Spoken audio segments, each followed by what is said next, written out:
Yes, people, good morning. Welcome to the Morning View. Happy 20th of March, man. Hope you guys are doing well. Smash a like on the video. Subscribe to the channel if you are new. Cobby's got the call up yesterday. We're all still buzzing for him, man. All still buzzing for Cobby, because I tell you what, didn't see it coming. I'm just so happy for him. Like all the stuff that's been happening after that, like just seeing his interview, seeing him with Rashi and Harry Maguire and etc. etc. It's just so good. So good. So good. So good. But we got a lot to talk about this morning, man. Do INEOS really want Gareth Southgate? It's something that came out yesterday during the Flex and KG show apparently, as well. Flex, you're going to have to do that thing where you refresh because your microphone's all weird again. Oh, disgrace cheap. Fuzzy fleck. Fuzzy fleck. I can see myself as well, so it's audio fuzzy, yeah? Yeah. Interesting. Flecknology strikes again. It always strikes, you know what I mean? With the microphone disappears. And maybe he'll never come back. Maybe he just goes shut the channel down. Maybe he just, says I've had enough of this. A couple of minutes into the show, he went, you know what? I don't really feel it. You know what I mean? I've had enough, shut the channel down. Maybe that's what it is, Flex. Maybe. How about now? Well, it was all right for you, to be fair, the whole time. So I need you lot to, Yeah, I think it's better. Better. It's one of those ones where some people say, well, it was fine for me. And then, but, we look to satisfy the entire audience, Flex. We listen to the UV community. They say jump, we say how high. Yeah, that's what we do, certainly. But you're right about Cobby. And you know what's funny with that as well? People kind of forget, don't they, that people are like, as if he had to, I don't know, his call up, he was still in Manchester or he was away with the under 21. They're all in the same place. Yeah. They're all in the same training center. So it's literally, he went, yeah, Steve Holland called me, won't meet me in the reception. And you think like it's going to be this big grand thing. He meets him in the reception, goes, you've been called up. Okay. So I just have to go over to this pitch as opposed to that pitch. You go, yeah, okay, cool. Cool. And another thing was that I was looking for like the omission through an injury. I'm looking at like, okay, Jordan Henderson's dropped out because of X or this player's dropped out because of Y. And it's like, no. They've just gone. Good. Liverpool game. Yeah, probably should be with us, shouldn't he?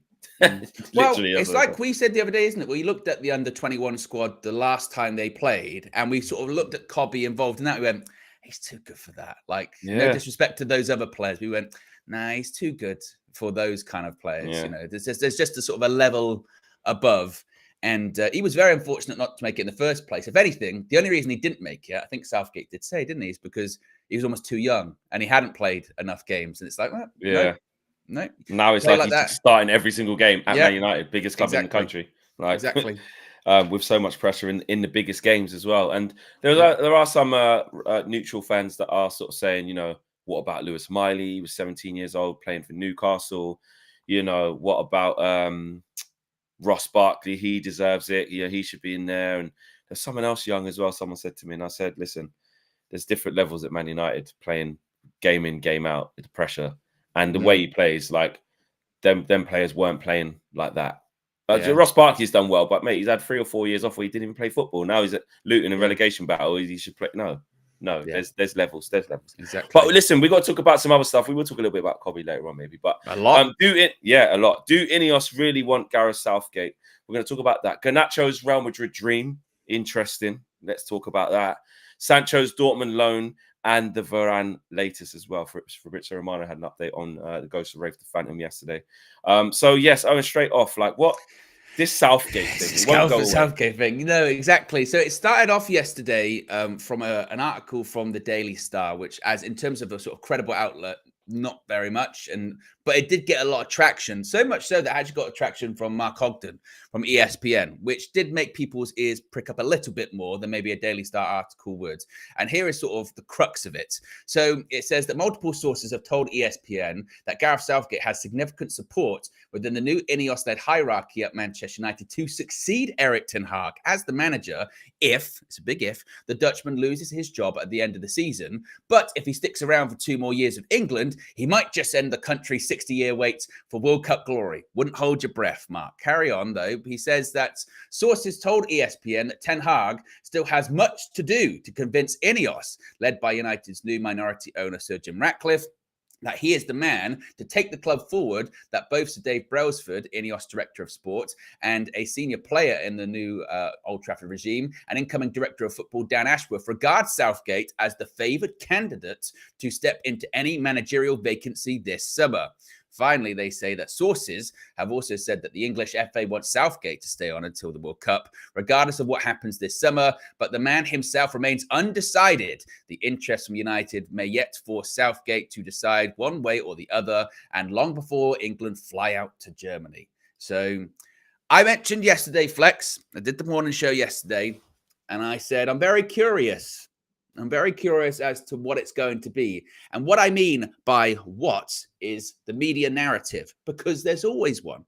Every international break, there is something. There's a story. Now, I'm sure that this story, the Southgate story, that would have probably even come up if we'd lost to Liverpool at the weekend. It wouldn't even come up. They'd been talking about something else. My prediction was more on Erik ten Hag and his training methods, because I don't know if you saw this actually, being at the game, but when the news came out about Casemiro not being involved on Sunday, I mean, like 30 minutes before kickoff, Samuel Luckhurst did a tweet saying, like, Casemiro's got hamstring trouble, dressing room sources, and you went, here we go, dressing room sources say it's because of the training methods of Erik ten Hag's too intense. He dropped that one. I didn't even know he dropped that one before. Yeah, 30 minutes. Because they were teeing themselves up. Of course, you've got to set yourself up, and then you head out of the park later on. The result didn't go his way, so you have to backtrack a little bit.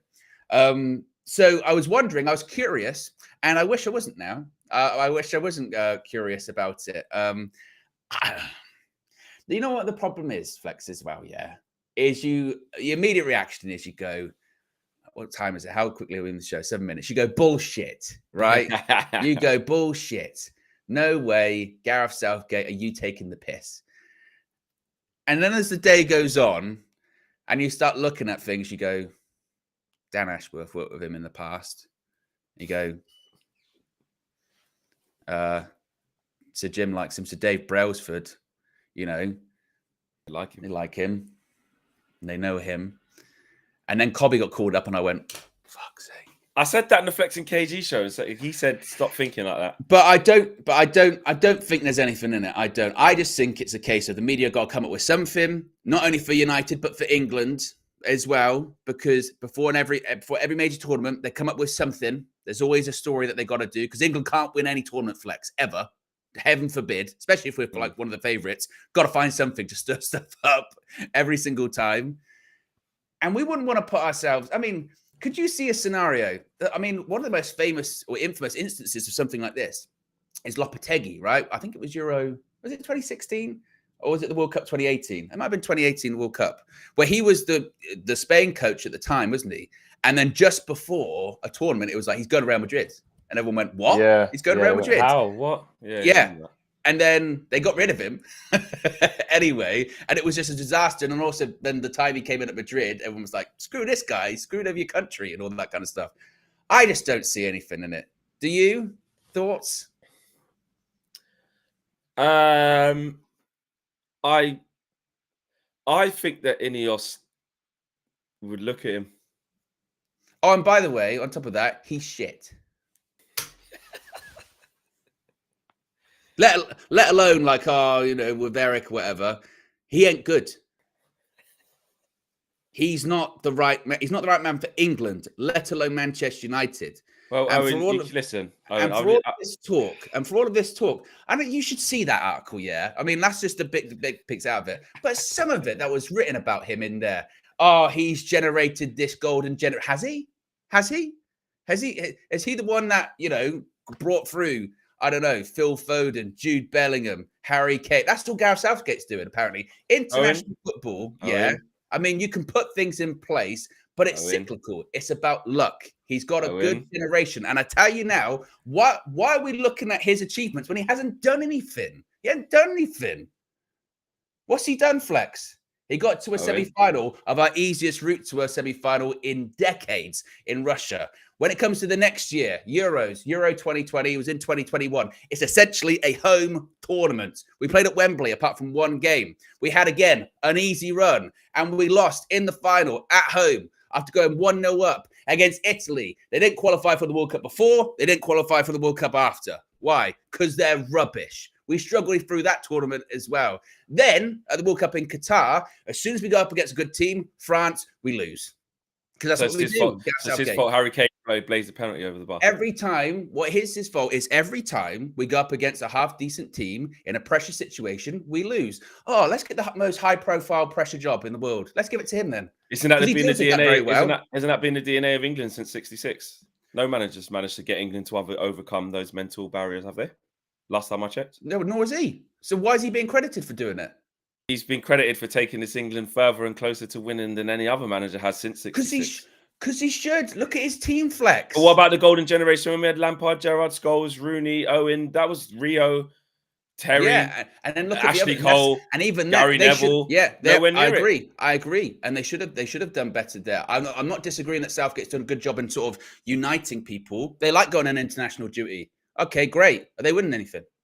Are they doing what they're are they still? Oh, but that's what flex. Also, as well, during that time, when people point out knocking on the door, when people point out the golden generation of sort of Lampard, Gerrard, or whatever, what they fail to mention is all the other international teams were still very good during that period of time. Right now, in global football, there is only a couple that are either better than England or on a par. Only a couple.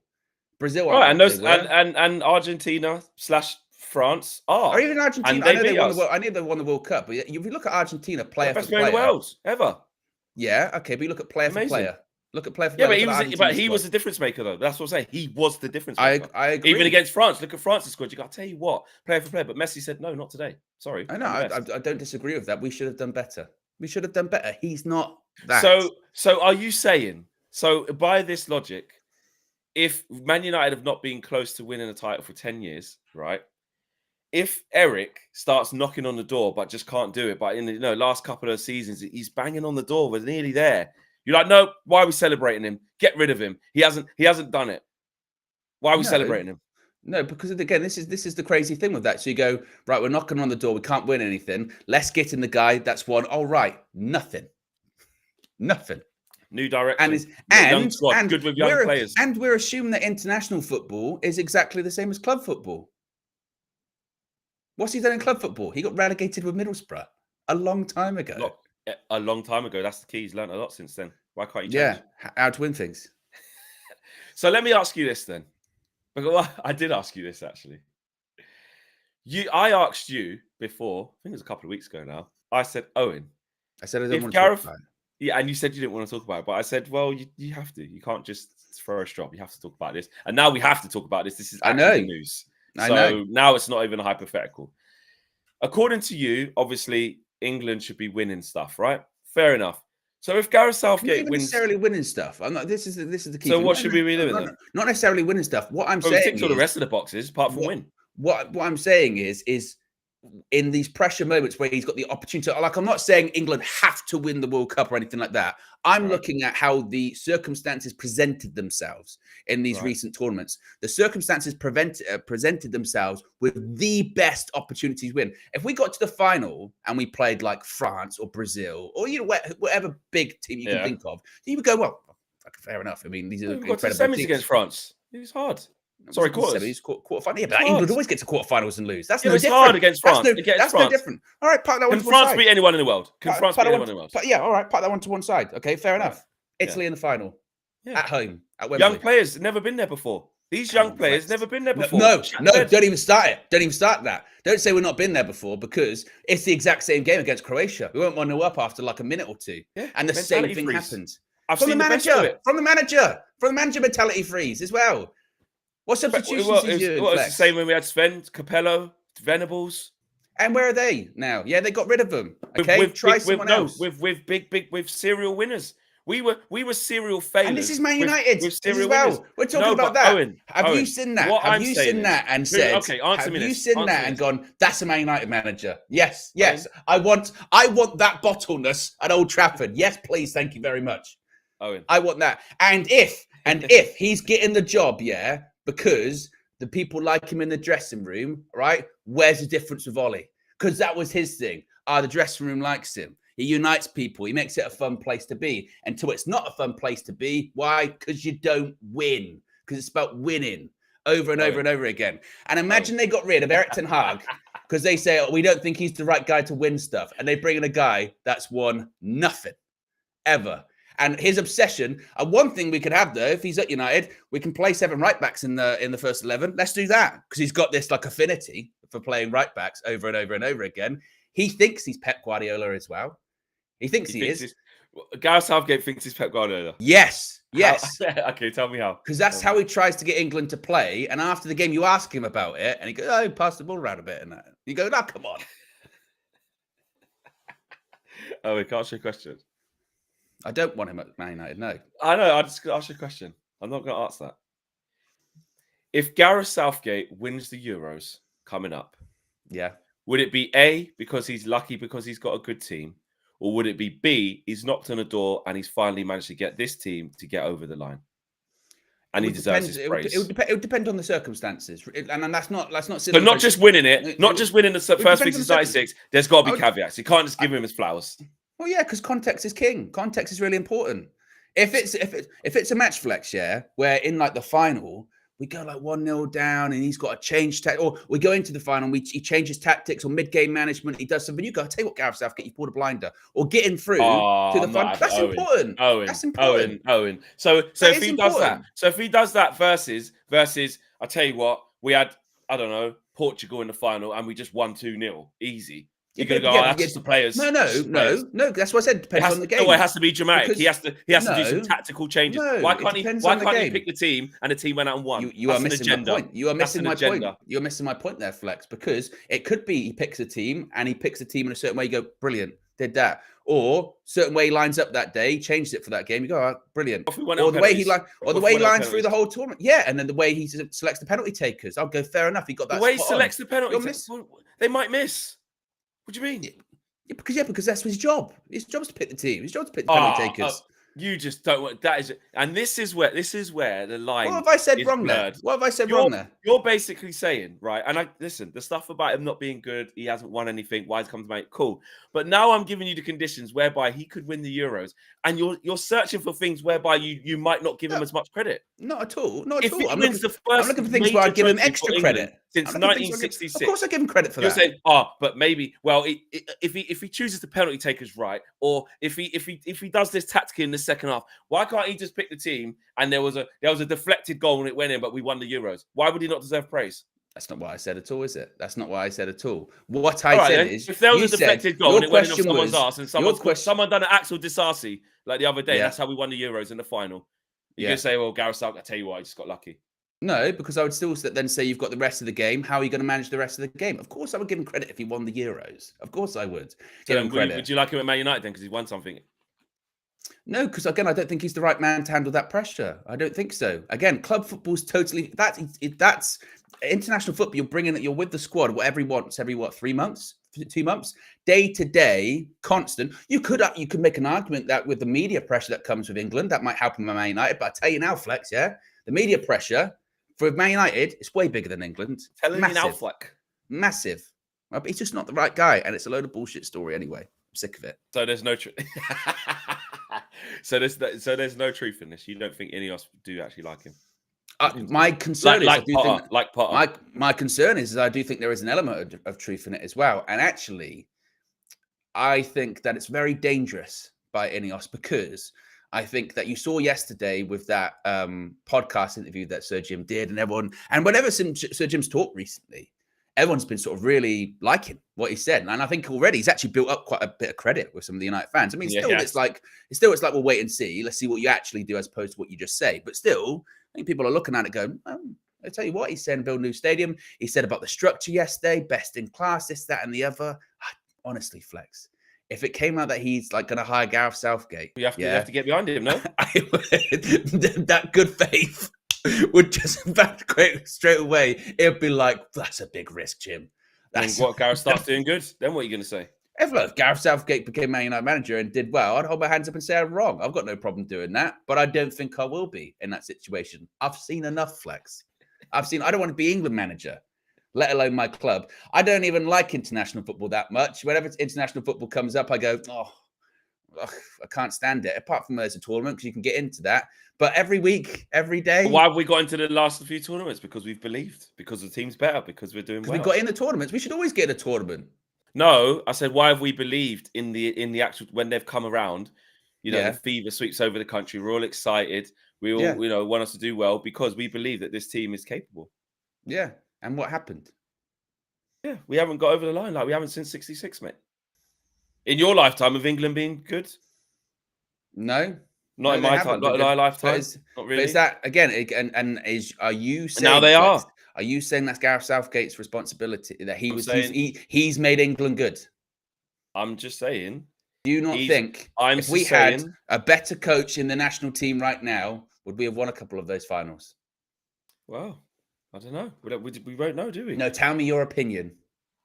My opinion is that England have been bottle jobs or can't get over the line for many, many years with some very prestigious coaches. Don't with dance amazing around players. it. That's not the question I asked. So I don't have any guarantee. I don't know. I don't have any guarantee that if Pep Guardiola was the manager.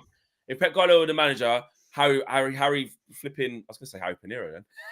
Harry Kane. It was like a Harry Pinero penalty. He probably would have done the same as Harry Kane. Harry Kane. If Pep Guardiola was manager, Harry Kane would have played that penalty over the bar. No, he wouldn't. I tell you what. Pep Guardiola would have come on the pitch and hold Harry Kane's hand, walk up to the penalty spot with him, and say, "Make sure you do that. Make sure you hit the target. Best striker in the world. Yeah, go on, kick it into Rose Ed." Now I've spoke to Rishi Fleck. Okay, I want to speak to actual normal Flex. Answer my question.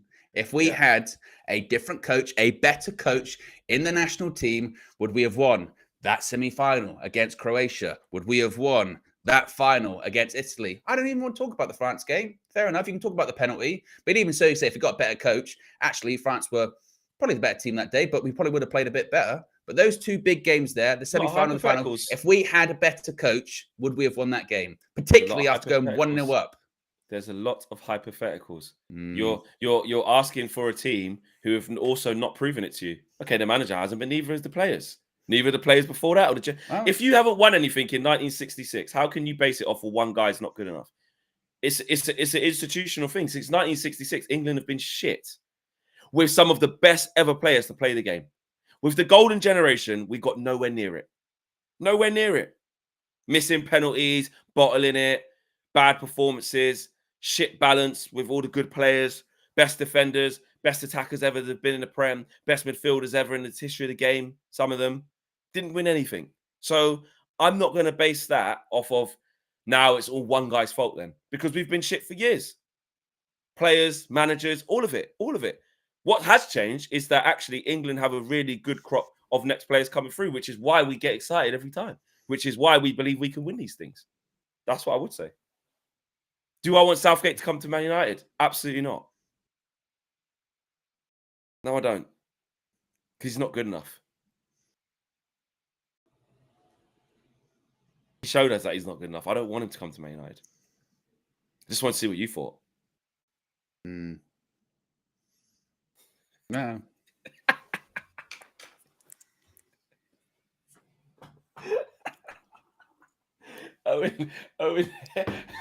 Owen hates Southgate.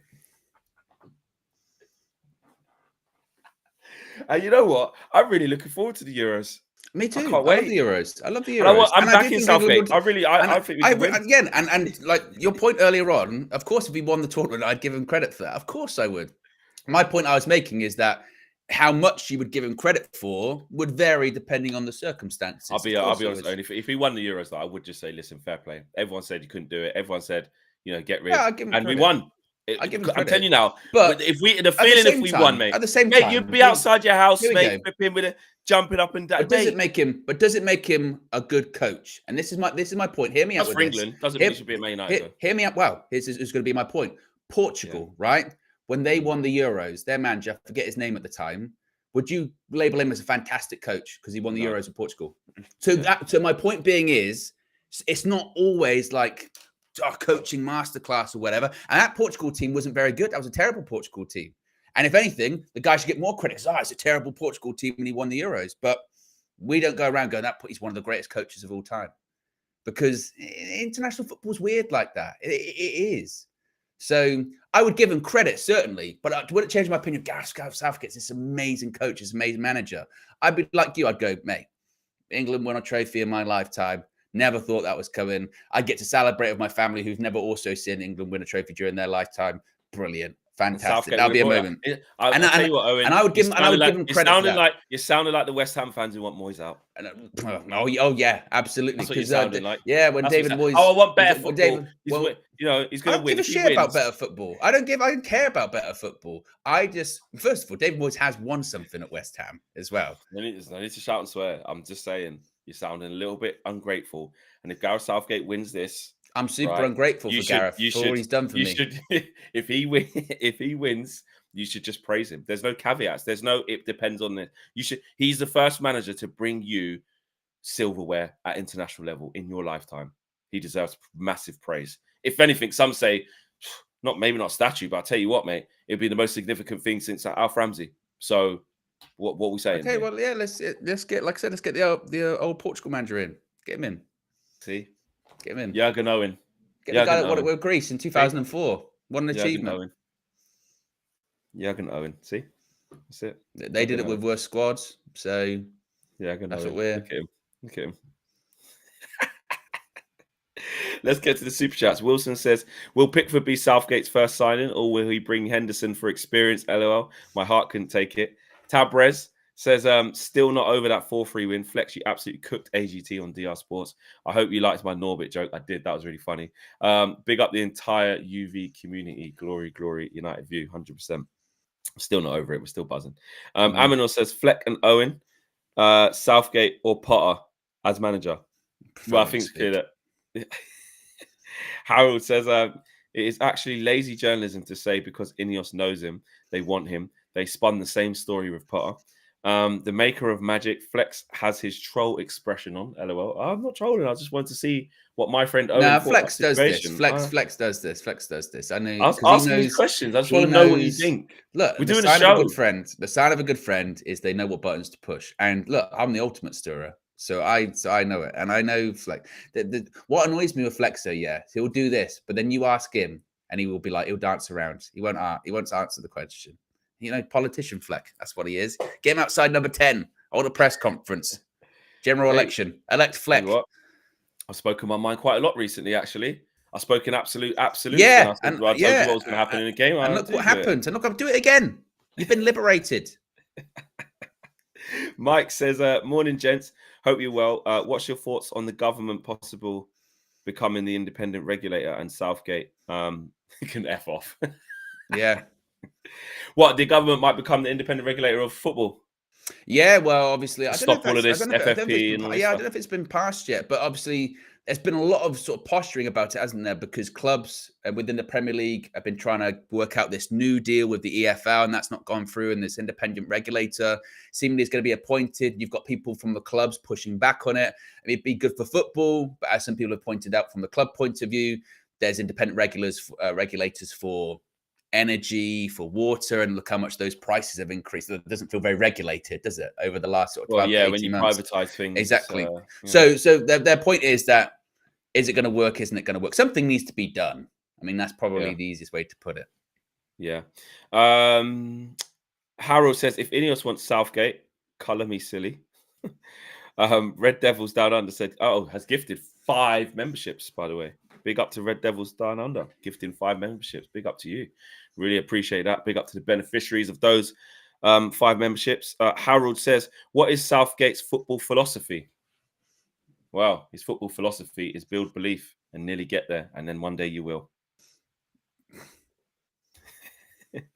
K Flo says, winning the Euros with this England side is just like Poch winning the league with PSG. It's default. Doesn't make them winners. See, I do disagree with that. That's where I would disagree with that. Come on. That's like saying, come on. And this is that's the England arrogance. We ain't won anything since '66. And it's like, all of a sudden, Germany, who got like Musiala and Florian Wirtz and like, you know what I mean? Good Kimmich, top players. You know, Portugal. Have you seen Portugal's team? It's absolutely Portugal stacked. team's very good. Absolutely stacked. You know what I mean? With some serial winners in there. But, you know, if England don't win it, it's a formality. I don't agree with that, K-Flow. I don't agree with that at all. Jamerican says, Flex is on some Jamaican kush. I'm not. Ray I Carl believe says that's sweets, isn't it, Flex? That's candy. mm, Because we all love me. I'll tell you what, I love candy as well. I love sweets. So for the purposes, it's 9:36 in the morning, so we'll go with that. It's candy. We'll say it's Flex that. got a sweet tooth. Ray Carl says it's the players. If the players Flex, not Southgate, he is rubbish. Harold says the players that are making England good. Harold says international football lives and dies by the group dynamics of its players, not the tactics of the manager. I come on, man. Come on. That means we're saying that means we're basically saying there shouldn't be any managers in international football because they don't matter. It's all to do with of course it matters about the manager and the tactics. That's the whole reason we're saying that Southgate ain't good enough. It does. Because when it comes matter. down to it, he doesn't come on. And this is what I mean. It goes too far. K-Flo says Flex is a wind-up merchant. I'm Indeed not. I wouldn't Indeed. listen. If I just let Owen go on a tangent and don't challenge him or present my thoughts or anything else, what are your thoughts? I've already said. I think Southgate's done a good job in instilling belief in this England team, and he's taken England way further than a lot of other managers have with the golden generation. That counts for something. That's my thoughts on Southgate. Do I want Man United? No, I don't. Because you're right, international managing and club management is very different. Yeah. But if he does come, then we've got to get behind him. Well, another timeline. Yeah. I kind of want to keep asking you about it though, because it's funny. I got a lot to get to. You got a lot to get to this morning. Garnacho's Real Madrid dream. Yes, we've got, by the way, nearly 1,400 people watching. Less than 200 likes, by the way, guys. So if you haven't already, click the like button. Though. We haven't said it once. Flex's fault. He's been too busy stirring me up instead of doing your job. Flex. Like the video if you don't want Southgate to come to Man United. Yes. I expect to see 1,348 like the video to lower my blood pressure after Flex's raised it now. I've got to calm down. Right. This is going to calm me down a lot. Alejandro Garnacho. He's dreaming of going to Real Madrid, Flex. Disgraceful. So Gaston Idol, a reporter, journalist in Spain, has said Alejandro Garnacho's dream is to play for Real Madrid. He said Alejandro Garnacho's dream as a player is to play for Real Madrid. Not now, but he has it clear he wants to play for Real Madrid at one point in his career. Does this worry you, Flex? We were actually chatting before we went live, weren't we? Saying that, actually, I mean, United got him from Atletico Madrid, but he's been in the city, so he knows the city very well. Spanish-speaking player, of course, Argentina international is with them at the moment. Idolizes Cristiano Ronaldo as well. There was a story that I did yesterday that I don't really buy into, but it was like Florentino Perez is going to come to Manchester and he wants to meet Garnacho. Yeah, I saw that. Yeah. And get him to go to Real Madrid and go, I'm pretty sure that's like illegal because that's tapping up. But okay, park that to one side. But do you worry at some point in the future that his head could be turned because of his affinity for the city, for the club, for Cristiano Ronaldo? Like, is that a worry of yours, or is he a Man United for lifer? No, I definitely wouldn't say he's a Man United for lifer because that would be, I think, ignorant of us to think that he would be. I think he did post, the other day, I love this club, or I think he was responding to a post. The celebrations. Yeah, something along those lines after the game, wasn't it? Yeah. It was like, I love this club. Or something you can see, and I think this is very important not to forget, the passion and commitment that this kid's showing. Like, I think when the media kind of have these headlines to try and stoke up the flames, I think you got to take them for what they are, and you have to accept young Garnacho. You have to accept him for who he is and where he's from. But at the moment, we have to accept him for what he's doing for us. And that is giving 100% commitment, not talking in interviews and say, he hasn't said this. This is just some frivolous bits of information that are out there in the international break. Like you say, there's always got to be some sort of stuff. And, I'm just by chance, actually, I've just got up on my screen there just because I was scrolling on my timeline that when Ahmad scored and then, Garnacho's run off the other way and him and Bruno embracing and just the passion. Look at him. He gets it. He gets it what it is to play, and he's very thankful for Man United for bringing him from Atletico Madrid. Nurturing him, and he's been sort of not fast tracked into the squad. He's earned it. And he's delivered. And he's still got a long way to go. So I do believe that Garnacho does love United and is in a great position with United. However, I'm not naive enough to not be like, Real Madrid is. There's only a couple of clubs that are bigger / on the level of Man United, and it's always Real Madrid, it's always Barcelona. You can try and do the Bayern thing as well, but there's only a few mammoth clubs.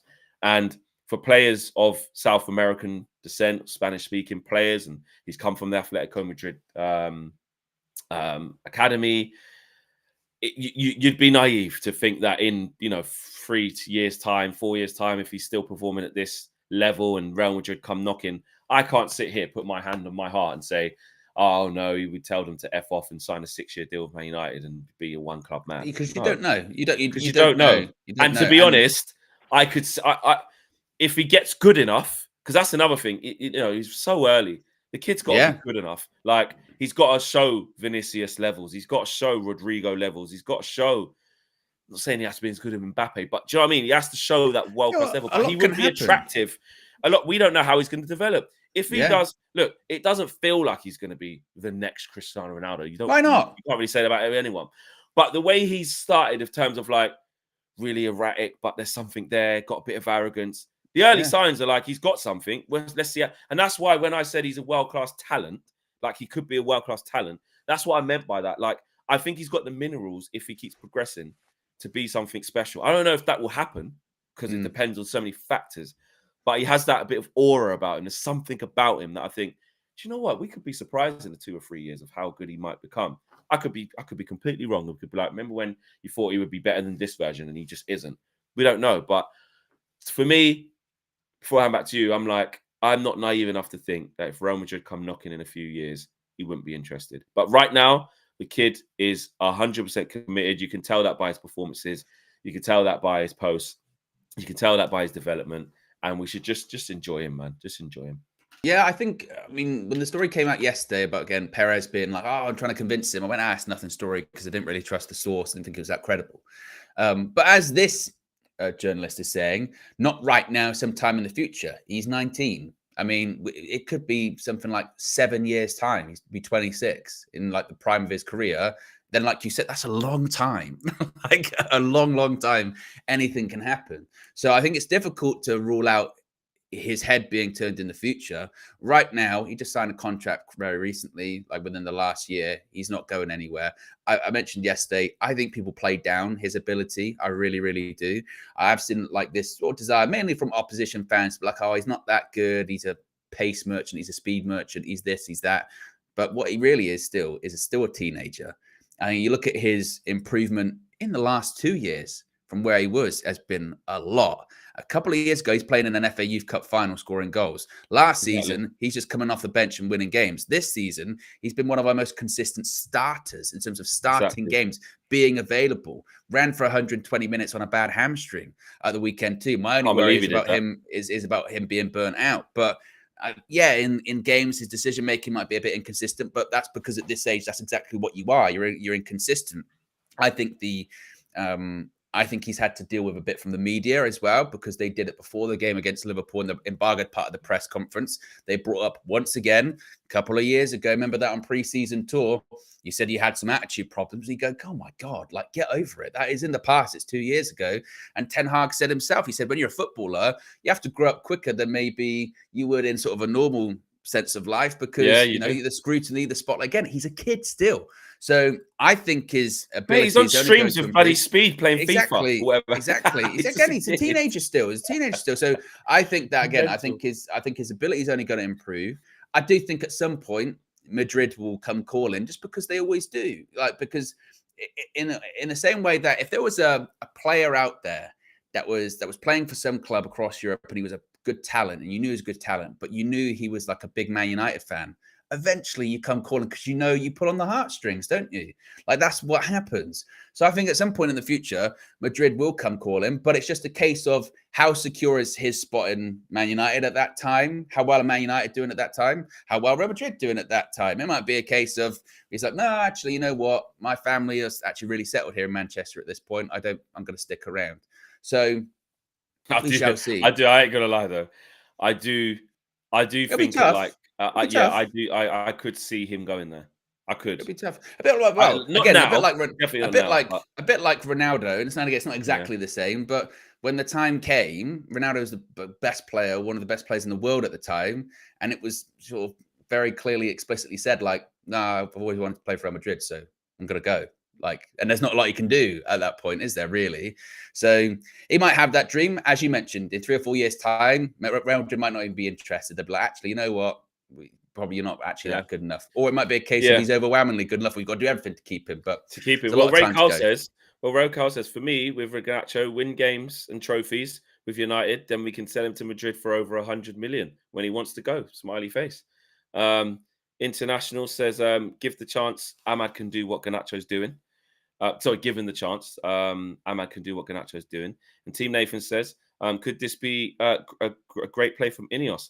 Say we're looking at Southgate, knowing fans will be outraged. We end up sticking with Ten Hag, and everyone will be happy, even those that want Ten Hag out.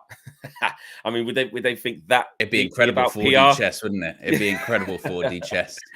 It would. We've got 1,400 people watching, which is even rising now. So 300 likes. Let's get those 500 likes in the bag. There's no reason. To be honest, when we push 1,500, we start to say should be 1,000, really, 1,000 likes, really. But let's get the 500 in the bag, and then we'll have a big push. We'll see what we can do, guys. I believe in you guys. I really do. Interesting stuff with Garnacho. But I think for now, just enjoy him. He's got a long contract. He's definitely not going anywhere anytime soon. So it's something we can just ignore for now. What else have we got on the agenda, Owen? Sancho, what's happening now? Yes, a bit of an interesting update with Jadon Sancho, Flex. And this comes from Bild in Germany, saying that Borussia Dortmund and Manchester United are due to hold talks in May to talk about Jadon Sancho.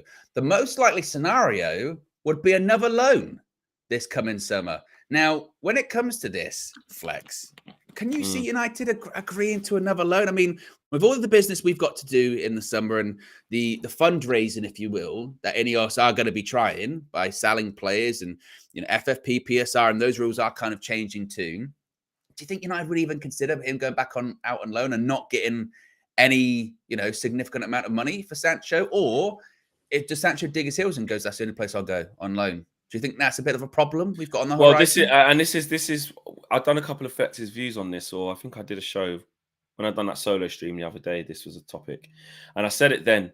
This is why Man United need to find a deal as quickly as possible with Dortmund, because firstly, the reports were saying that basically Dortmund have the secret Sancho plan, which is basically say, listen, we know that he hasn't really got up to speed in this time.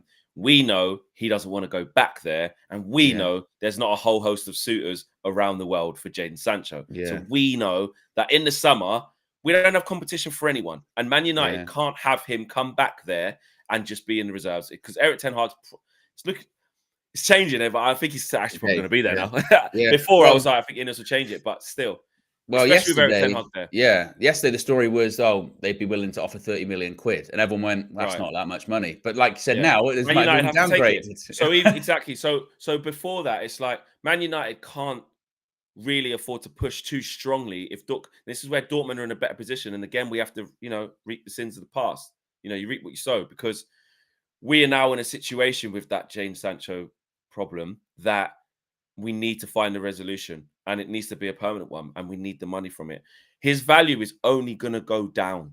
If you loan him, he's not going to have such a good season that it's now more than the 30 million. It'll be a year less on his contract. He may not even hit the heights that he needs to hit, and Dortmund are not going to pay even more than 30. So we could, listen, it could be about damage limitation and just writing off and just taking what we can get. Of course, we've got to push. We can't let them take the complete piss, but it's a sad situation. It's one of the crap situations that we needed to end quickly, and it's not going to be nice to only get 30 after paying 77 plus 3 years ago. But what can we do? Dortmund know that we're in trouble with this. It's called add-ons. It's called add-ons, Flex. That's what we can do. They can give 30, but then we can go, all right, okay, well, it's not ideal what we'd want, but what if you win the Bundesliga? What if you get to this stage of the Champions League? What if he scores this amount of goals? What if he does that? Maybe that's United's place appearances, to go to. Because 30 million's. I mean, look, we're not going to get what we paid for him, are we? Obviously, that's not going to happen. But is Jadon Sancho a £30 million player now? No, 30 million's low. Like, it is low in today's market. Flex 30 million for a Yeah. young player. I know he What hasn't played should for he England be for a time. considering that his last 3 years? We're saying he was 77 million pound 3 years ago. Obviously, he's been on nothing but a downward trajectory. Even before the Yeah. thing happened with Ten Hag, he wasn't. It was going down. He wasn't playing good. What should he cost given everything that's happened? And he's on massive wages. I'd say minimum you'd look at like 40, maybe minimum. Because he's still young. Yeah. And like you said, circumstances, I get it, because he's not going back to United if things stay the same as they are right now, and they might. And he's on a lot of money in terms of his wages. So you got to figure that out. I would also say to Jadon Sancho, if you love Dortmund that much, then you won't mind not only taking a pay cut, but forgoing the wages that are owed to you. Do Barcelona shit with him. Yeah, that's what happened. Do what they did with Frankie. He ain't going to do that. Yeah, he's pissed off. Why not? Why not? He's pissed off with Eric. He ain't going to say, "Don't worry about my peaks." If you really want that move to Dortmund, we can make it happen. But you're going to have to give a little bit, Jadon. You're going to have to give a little bit. You're going to have to. Yeah, that's be negotiation. Dan Ashworth, first task. What can you do with Jadon Sancho? Figure it out. Have a chat with him and say, "Look, hey, we can sell you to not take his 4 million bonus. We can sell you, but." You know, the only way this happens, Jadon, is if the wages you're currently on, you have to kind of like give them up, sort of thing. And then if he says no, you go, well, I guess you don't really want to go to Dortmund that much because that's the offer you got on the table. You know, but play hard. Why not? So I don't know. I just think a loan just continues on this issue, doesn't it? Loan doesn't fix anything. A loan doesn't fix anything. It's worse. It's way better for Dortmund than it is for us. It does nothing for us. Well, the only thing it does do is free up the wages for a bit. Well, does it though? Even Dortmund. That's what I'm saying. We're still paying a portion because we're still paying a lot of it. Yeah. And Dortmund don't have enough money to be paying him $350 a week to take his whole wages for a year. So it does absolutely nothing for us. So I think Sir Jim and INEOS and whoever comes in by then, I think they will know that. They will be acutely aware there has to be a sale. I'll be shocked if he's loaned again. Shocked because I'm just like. How does that help us? No, how does that help us? The Ghost of Rafe the Phantom. Yes. Now, this is an interesting story because really there's kind of no update, Flex, but that's not good news, I suppose, because Fabrizio Romano has said that there's no confirmation on reports about a new contract proposal from Manchester United to Rafa Varane based on appearances. He understands that Manchester United are currently not sent any new proposal to Varane. No negotiations are taking place yet. His current deal expires in 3 months. So the latest when it comes to Varane is they're not in talks. No negotiations, no new proposal. I guess we're just kind of carrying on as things are. And as we've said many a time, does this make you think of sort of the David De Gea situation last season where you go, well, if nothing's happening and time gets nearer, then he's going to go? When it's obviously just got to give me a few moments because obviously it's Varane, so I just need to gather myself sometimes. Yeah. I want him to stay, man. I want him to give him a new deal on reduced terms. It's what you'll be doing later. He's crying in his car. Yeah. I just hope I get to see him in person before he leaves. Because he means a lot to me. At the beginning of this whole thing, as you could see that they weren't going to give him a new deal, which was the right thing to do in January, but leading up to that. I've said many times, I was like, he's just going to go. I just can't see how he's going to say at this stage of his career, massive CV, I'll just take X pay cut. But then, we were talking about this yesterday, weren't we? We were having a chat about this yesterday, when we were saying that second half of the season, maybe once he's been out injured, but he's been available near enough every week. He's been playing very well.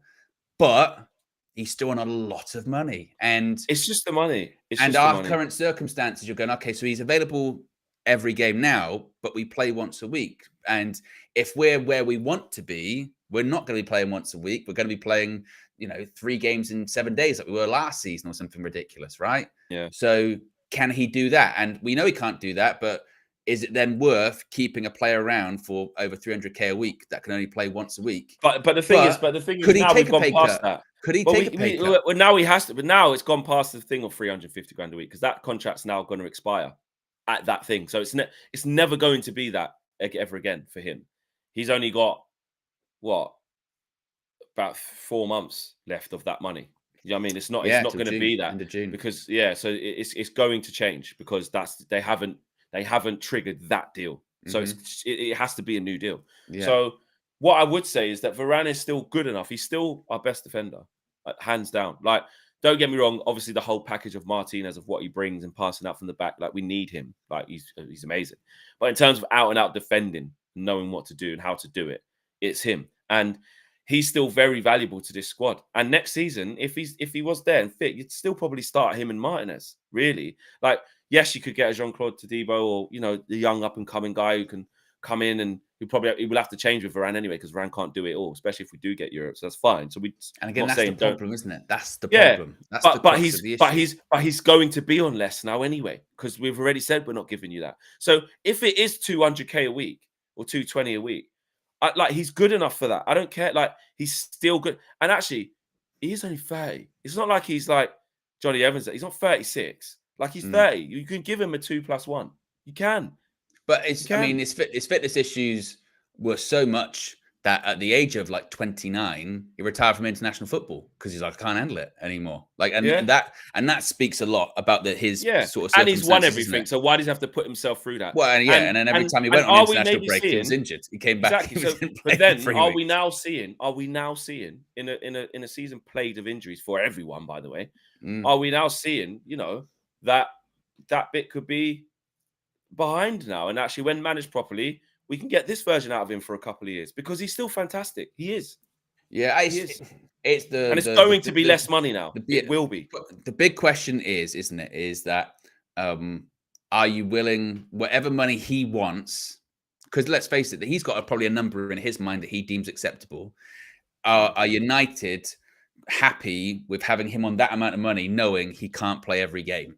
And how long is the contract for? Because that's another thing, isn't it? Is it going to be for 3 years? Is it going to be 4 years, 2 years? Like, what's it look like? And we have to have faith in the new structure then, because we're saying we believe that these guys are going to make good economic decisions for the football club going forward. They've already done that. They've already done that by not giving him a new deal at its current rate. That shows like we're not doing that. So I actually, and maybe you could say it's premature of me, but I actually trust that Dan Ashworth and Omar Barada and to Jim, all of the guys in INEOS will come up with a package that suits Man United for the long run. If they are going to give him a new deal, I'd be comfortable with it. And also, let's be real. If Jadon Sancho goes, which he probably will, that's 300k off the books. Martial's going to go. Maybe not. Well, maybe not, because we don't have to pay a lump sum to him. His wages will probably go or whatever. Martial's going to go. That's 250 off the books. Let's say the Saudi situation with Casemiro. That would be 350k off the books. Like, I think, and also if they do back Ten Hag and let him stay, Ten Hag has spoken so glowingly. Someone said it there in the chat about Casemiro and Varane, like leaders in the dressing room, etc., etc. Look, Ten Hag will push for Varane to stay, so they might back him and say, "Listen, we'll find a way economically." And if Raphael Varane doesn't want to take the pay cut. And I've said this many times because people say player FCs, etc., etc. I've said so many times. That's why I think he's going to go, because I don't know how much less he's willing to take. But Owen, you made a good point saying, well, he did say he only kind of wants to play for Madrid, go back to Lens or Man United. It's like he's not. And obviously the Saudis. But then stuff changes, doesn't it? Stuff changes. So look, put it this way. I don't think we'll be at a detriment. He's not going to be detrimental to the team if he stays. If the price is right. No. Well, again, and that's the big caveat there. If the price is right. It's the price. But I don't believe INEOS will put us in a position whereby we re-sign Raphael Varane, and now that means we've shot ourselves in the foot because we can't do this. I don't think they'll be that stupid, personally. No. But I think the fact that, like, Romano's going there, there's no talks taking place at the moment, pretty significant. But also, you could argue that we haven't heard of, and he would be allowed to negotiate with other European clubs at the moment. They'd be allowed to make him a contract offer if they wanted to. We haven't heard anything about that. So maybe he's just waiting to the end of the season. I'll see what's out there. I'm sure he has got offers from other clubs already on the table. Because again, that's how football works. I'm sure that has been kind of like, hey, you're out of contract at the end of the season. Here's our offer. Maybe he's just waiting to see how everything plays out. I don't know. But one thing's for certain, as you mentioned, it's definitely not happening. His current wage and his current circumstances, that's not sustainable for Manchester United in the future. There has to be a compromise, and it's a case of if they're willing to come to one, we shall see. But As of right now, if I had to predict, I think he'll go in the summer. I got a feeling he might stay now. I just got faith in INEOS that they will. I don't know, because in the chat, if he accepted, I just want to get this out there. Does everybody agree that he's still good? And actually, if the money is like reduced, the wages, are you still happy to keep Varane? Or are some of you like, no, this is the problem. He's 30, like his knees. Well, no, just get. It's different. It's different to the Casemiro and Eriksen situation in the sense of like you look at those two and you go, they're on the decline, they're on the way down. Whereas Varane, you don't necessarily see that as glaringly as maybe you see it with the other two, do you? When you go, like, they're kind of done. Varane, you could see him staying for a bit longer because he still has a lot to offer. But like I said, it's finances, isn't it? It's finances and it's injuries as well. Krista said, I'll be happy if he stayed. Harold says, no, Varane's legs are gone. Paul Lucas, I don't see how his legs are gone. He's just compete. He's fine in all the games. I don't see him getting run past and can't move. And Vegeta says, Flex is more desperate for him to stay than he believes. Varane is class, says Paul Lucas. PS says, I hope Garnacho gets Real Madrid interest in a few years. That means United are doing well, like we were in 2009, where CR7 left. Catch the Deal says, I am INEOS out. Nice is 6th, and Man United will follow. Wow, very pessimistic there. And Brains247 says, jobs for the boys yet again. So I'm guessing that means you want Varane to leave. Interesting. Very, very interesting. We'll see how it goes. Smash a like on the video. Subscribe to United View if you are new. We got to just under 400. We could have done a bit better, but I'll tell you what. It's Flex's fault. He was winding me up all bloody morning. Oh, just blame other people. Wow. Shut the channel down. Jurgen Fleck. Right now he's rearing his head. Disgraceful. Absolutely disgraceful. What do you want to do? Shut the channel down? You feel attacked, do you? You shut the channel down? What do you want to do? End the stream? Are you fucking kidding me? Guys, what day is it today? It's Wednesday. We will be back with another video very soon. And of course, if there is anything extra going on, we will let you know. Breaking news. Yeah. Take care, guys. It's too long. No, don't press it. Don't press it. Take care, guys. We'll see you soon. Peace.